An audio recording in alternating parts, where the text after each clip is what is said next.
Alright,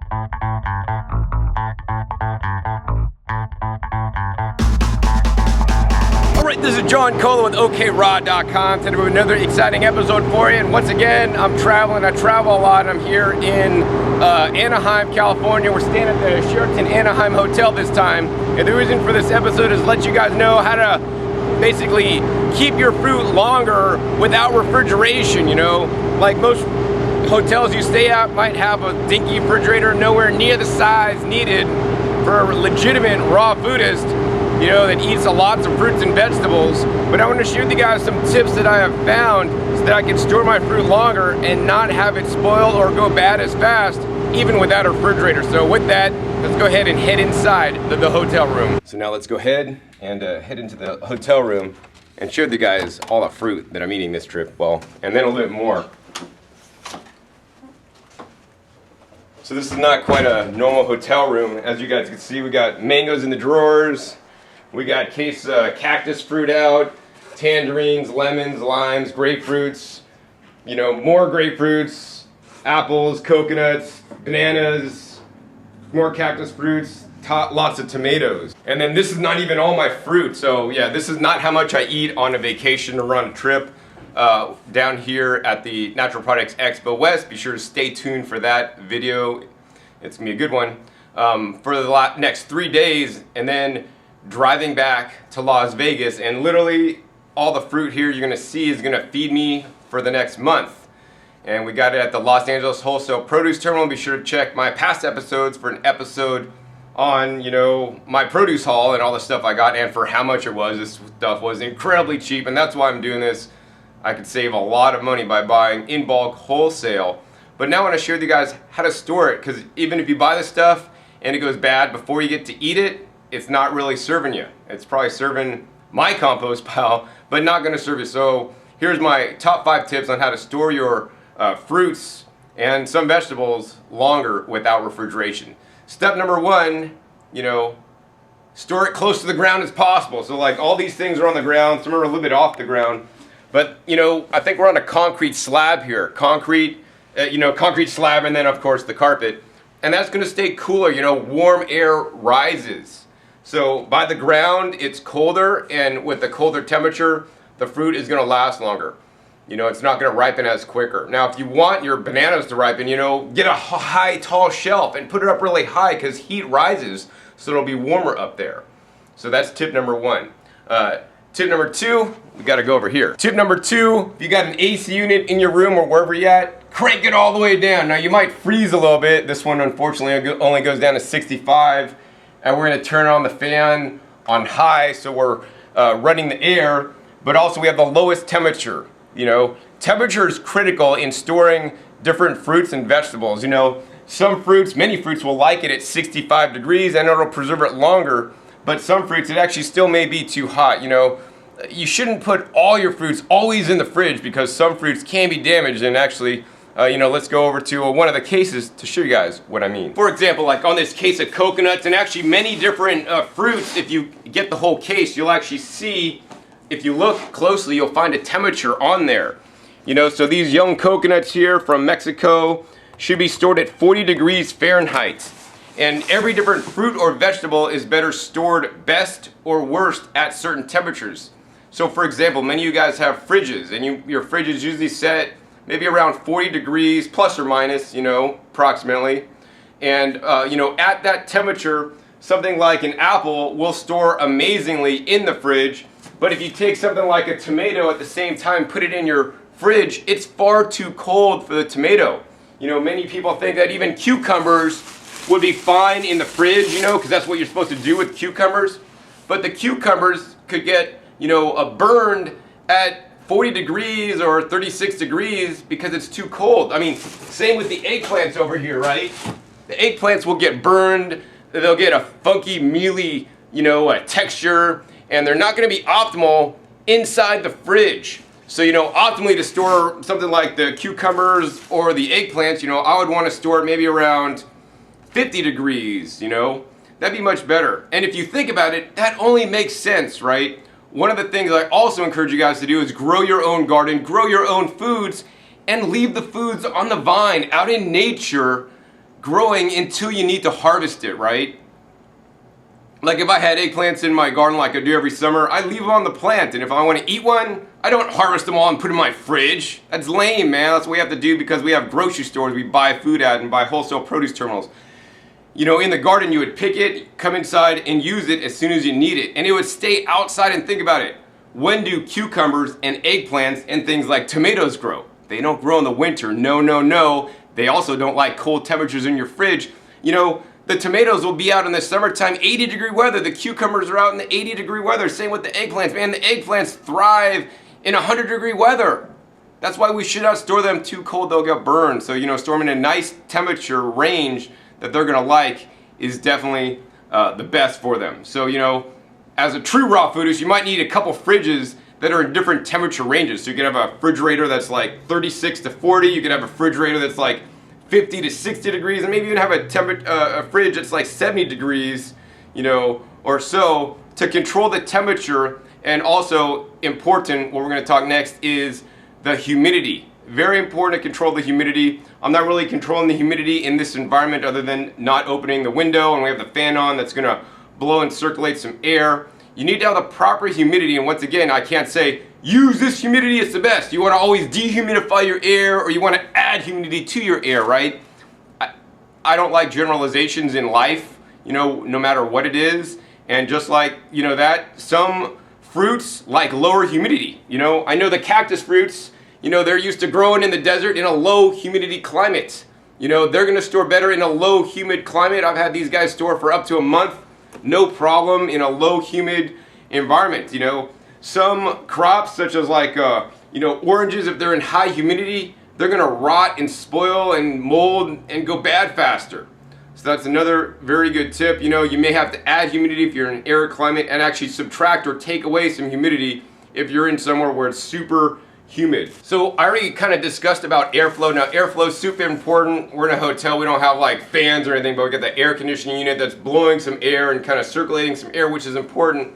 And airflow and proper airflow around the fruits are very important. So if you had these at home, it might be good to put a fan on it, or maybe even an evaporative cooler, depending on where you live, to get some airflow, because stagnant air can create like mold growth and whatnot.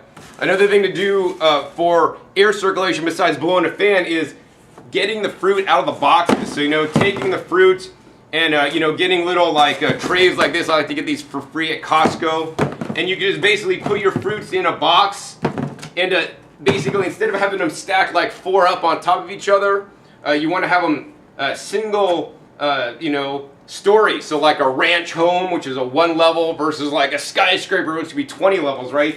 A lot of these fruits are packed really deep, and then they're not getting as much air circulation. Another thing you're noticing is that I've opened up all the fruits. The box tops are not on the fruits. This is for a very important reason, is because the many fruits off-gas ethylene gas, and ethylene gas will, you know, speed up the ripening process, and it's my job to slow that down to a snail's pace so that I could be able to eat all the food before it goes bad. So another tip to store your fruits longer is to cull your produce. So what does that mean? That means, like I did today, I went through all the cactus fruits that we bought over here, and that's why some of them look a little bit empty, and I pulled out all the ones that were bad. They had bruise spots, maybe molding a little bit, we're attracting some fruit flies, we're smushy and kind of dripping juice.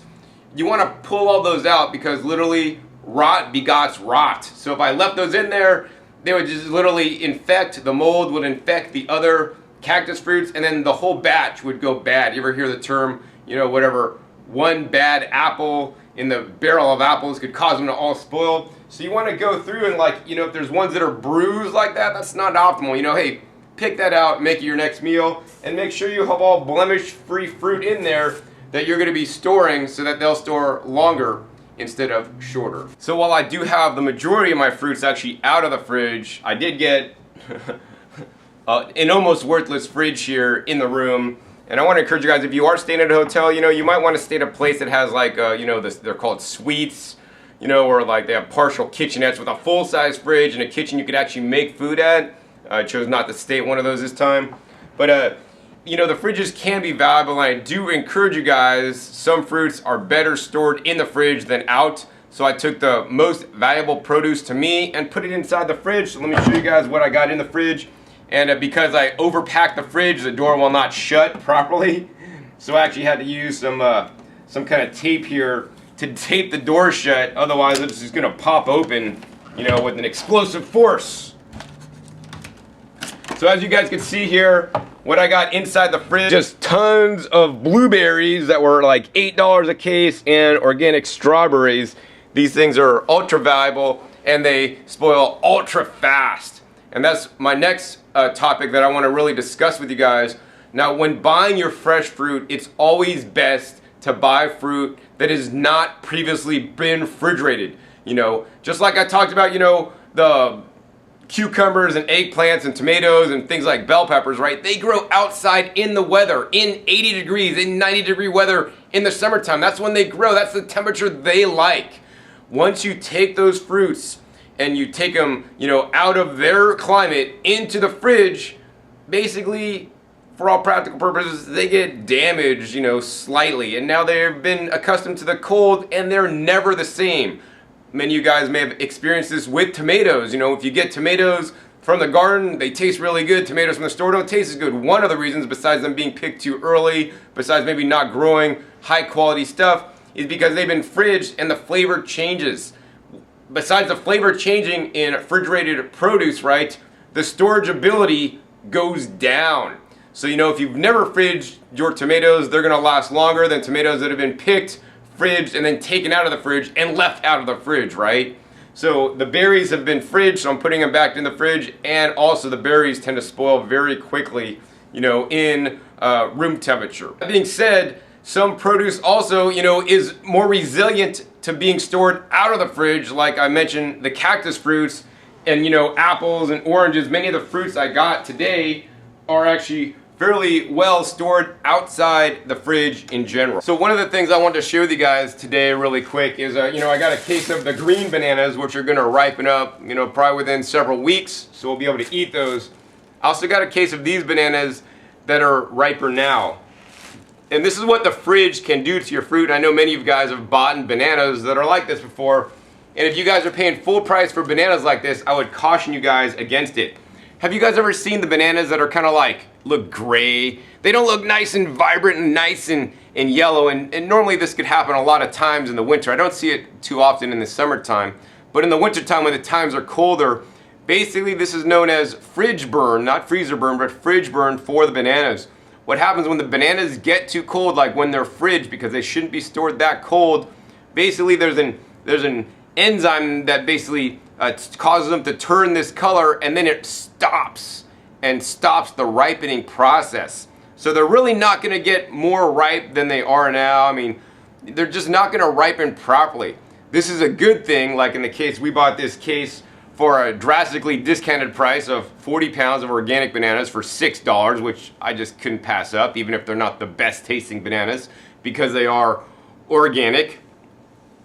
But it also locked in the ripening process and stopped the ripening process so that these won't go bad as quickly. And that is a desirable trait when you have, you know, 44 cases of fruit to eat within the next month and over 100 individual pieces of fruit, you know, sitting in front of you. So I'm glad that this was done. That being said, you know, this also does affect the flavor, and I encourage you not to buy, you know, the bananas when they're a little bit off color like this. Go to a different store that hopefully will have nice, vibrant, you know, yellow bananas. So another way I'm storing my food without a fridge is with this thing. This is known as a Thermo electric cooler. No, it does not use ice.